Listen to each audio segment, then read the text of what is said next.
Liam's Map. This two-time Grade 1 winner posted 6 consecutive 100-plus buyer figures, including a 1:14 in the Grade 1 Woodward Stakes, the fastest winning time in more than a decade.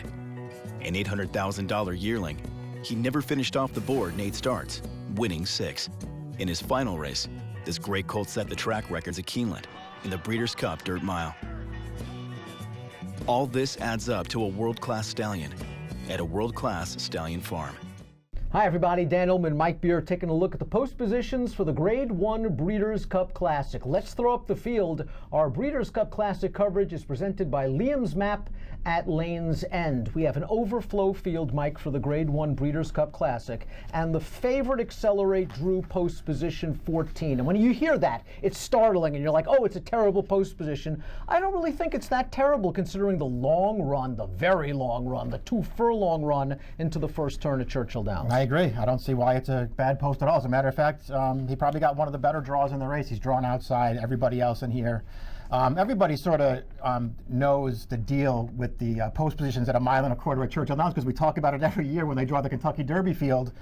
Everybody's thrilled when they get post 14 or thereabouts when they draw the Derby. I don't see why it would be any different in this race. This horse is drawn fine. Well, then let's talk about the horses down towards the inside. The number 2 Roaring Lion will be making his dirt debut. There's no doubting his class and quality. He's coming into this race off 4 Group 1 races on the turf, and 1.25 miles isn't a problem. But I know that John Gosden is very disappointed with this post position because I think the last thing he wants his horse to take is a lot of kickback. Yeah, it's just a terrible post. I mean, if you want to, know who the best, and best is relative a lot of times. You want to know who the best horse in the race is? It's Roaring Lion. He's a super talented 3-year-old, but he's not a dirt horse, and I got to believe they're disappointed drawing down inside. I mean, as you sort of were referencing, the last thing they want is this horse to get dirt kicked in his face, and from down there, with all the speed to his outside, he's going to get plenty of dirt kicked in his face. It makes this was a tough test for him anyway. It makes it even tougher. The last time Thunder Snow was slated to run 1.25 miles at Churchill Downs, things didn't work out very well in the Kentucky Derby, and he threw a fit breaking from post position 2. Right. He breaks from the rail here. He does have the speed, I think, to obtain a good position, but it's so difficult breaking from the inside with that scrum of horses trying to save as much ground, putting the pinch and the squeeze on the horses down towards the rail. True enough. I mean, I don't know if drawing post 2 in the Derby. Yeah, I mean, you got to come out of there running. He has no choice. I don't know if he's fast enough to get all the way up to the lead, but he's got to come out of there running and try and get a position. Again, I don't know how much drawing post 2 and last year's Derby had to do with what went wrong with him. It probably didn't have all that much to do with it. Something else was going on that day. But otherwise, I mean, if you take that race out, his dirt form is actually pretty good. He ran a fine race last time. I didn't love that he didn't win the Jockey Club Gold Cup last time with the trip he got, but he's a pretty good dirt horse, and I think he's fast enough to get a spot in this race. You could argue that Catholic Boy has more natural speed than both Roaring Lion and Thunder Snow. Breaking from post position 3, Javier Castellano has to use that speed. Now, I'm not sure he's fast enough to make the lead, but with that speed, he can at least grab a decent spot, perhaps without being impeded and intimidated too much. To me, he'll be one of the more interesting horses just to see what kind of trip he gets in this race.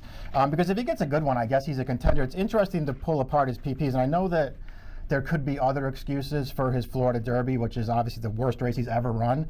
That's also the only time really in his entire career where he was faced with a fast pace. He's going to be faced with a fast pace again in this spot. I wonder how he handles it. Well, it was interesting to see that he came from out of it in the Remsen as a 2-year-old. That was sort of his breakthrough performance. And I guess the same running style's coming here. I doubt we'll see him right up close on the pace as we saw in the Travers and in his 2 breakout turf races earlier this year. Let's take a look at the Timeform US Pace Projector, and I think we can disagree with it. The pace might be fast. I'm not sure about that. I think it would be more fair than fast. They have the 7 West Coast on the lead, and I know West Coast wired the Travers back in 2017, but he to me seems more like a tracking type. Don't you think that Baffert's other runner, the 6 McKinsey, or perhaps the 9 Mendelssohn, are more likely to make the front than West Coast? I think so. I'd be surprised if he was on the lead in this race. They'd take it if they gave it to him. Yeah, they certainly would. They didn't want it for some reason, the Dubai World Cup, but I think they would take it this time. And I think you're right. The fast pace, maybe it'll be fast. I think it'll be more like, honest or legitimate, because these are good horses. They're not going to be walking up there. I don't think West Coast will be on the lead in here, but I think he will be up close. I think he'll be up close. I think it'll be somewhat of a situation of the 6, 9, and 7 completing the early 3 positions after the first quarter mile. And I think if the Accelerate folks take that spot, they take it every single day, sitting in 4th with Thunder Snow back in 5th. Let's talk about the 1-run closers in this race. Where is Mind Your Biscuits going to be? Because I don't know if he's a 1-run closer at 1.25 miles. I mean, at 6 furlongs, he likes to come from back. 1 1/8 miles, he was able able to sit up close. I agree with Timeform US having him in this spot. The question is, he got the 9. A lot of people never thought he'd get the 9. Will he get the 10? I don't know if he'll get to 10. It's obviously the big question of the race as far as his chances are concerned. I think that's probably right. When they've gone longer with him, the route races, and it's only been a few, he just sort of lands middle of the pack. He's gotten some good trips. Last time in the Lucid Classic when he won 9 furlongs, boy, that was a pretty soft-looking pace to me, and he just sat right up close. He's not going to be able to run like that in this race. They're going to go faster, but I think he'll be somewhere middle of the pack. We'll see if he gets a clean trip, and then he can handle the 10. If this red bar is correct, and Timeform US is right with its assessment of the pace projector, and the pace is fast, which one of the closers would be the one that you take? Guinevere is rated last, probably because horse lacking pace data is your European entrant Roaring Lion. Right. I would expect him to be back there with Guinevere. Would you say that Guinevere is the best closer, or is it a Yoshida, or if you really want to go out on a limb, you could say Discreet Lover? Yeah, I don't know if I would say he's the best closer, but if I had to take a closer, I'd be taking Guinevere. And I think this is just a lot of sort of things pointing to him in this race. Third off the layoff now.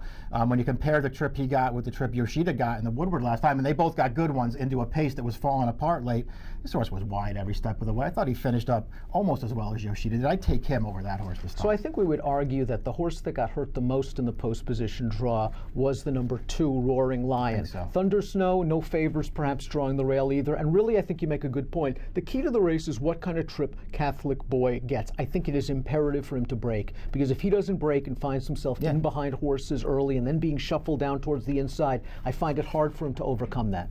Listen, I agree with all that stuff. I mean, he's clearly a good horse, but he's also a horse stepping into really the toughest dirt race of his entire life. He needs not just the pace and get a good spot off the pace somewhere. He needs a lot of things to go right for him in this race. Accelerate, post 14. Again, at first glance, you're like, ooh, that's not going to be easy. I think John Sadler's very, very happy with that, because this horse has the natural speed to obtain a tracking spot, and perhaps most importantly, be out in the clear and free of traffic. The $6 million Grade 1 Breeders' Cup Classic set for Saturday. Stay tuned to DRF TV for all the Breeders' Cup analysis, and our Breeders' Cup Classic coverage on DRF TV is presented by Liam's Map at Lane's End.